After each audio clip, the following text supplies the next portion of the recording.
All right, this is Michael, and I'm going to show how you can add Docker support to an existing .NET Core project or any other project in Visual Studio 2017. So I'm going to create a .NET Core application. I have Web API selected, and then if you're creating a new solution, you can check this box right here to add Docker support from the very beginning, but I'm not going to check that, so we can see how to add it to an existing project. All right, so I come in here, I'm going to right click the project, and you can see you can go to add Docker support, and that's going to add a second project to this solution. It's going to be the Docker Compose project. And you can see up here it changed from running it in IIS Express to running it in Docker. Down here at the right in Windows 10, you can see that I don't have Docker running currently. So I have the Windows feature turned on so I can run Docker. So I'm just going to type Docker into Cortana and click Docker for Windows. This is going to start Docker, and it's called Docker for Windows, but inside of there it can actually run Linux or Windows.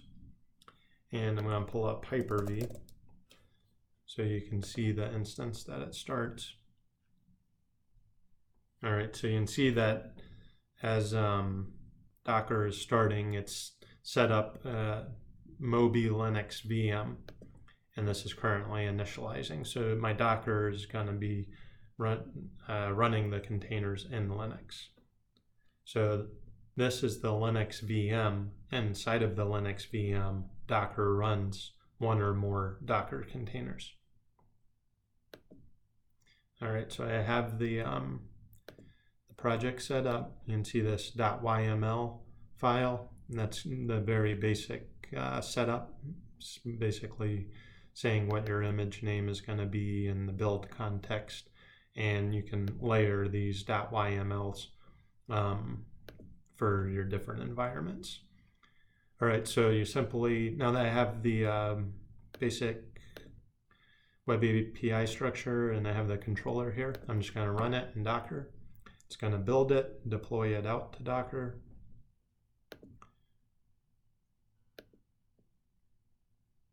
You can see these Docker Compose commands that are running.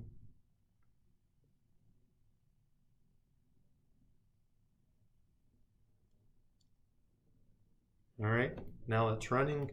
And here in my local host, not in Linux, but there's a bridge network that's set up between the Linux host running in Hyper-V and my local desktop computer. So right now all of this is running on my Windows 10 desktop computer.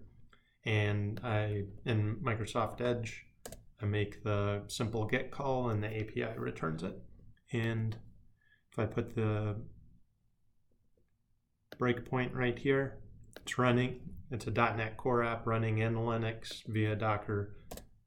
I hit enter in Microsoft Edge on Windows, and you can see my breakpoints still work. All right, and then if we look, this is Docker. Docker is currently running in Linux mode, and we can switch to Windows containers if we want to run Windows containers instead of Linux. And then we can come over here, we can go to the command prompt, and we can do Docker, and it'll give you a list of commands. We can do things like Docker network ls, and it'll list the different bridge networks set up in Docker. And then you can see these other commands also.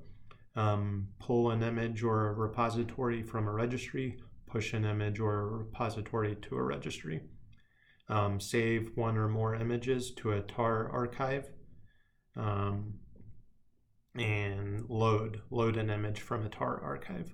So these are some of the ways that we could transport the images. If I have an image here and it's working good, I could archive it, if you will. I could save it and then send it over to a network cluster and load it.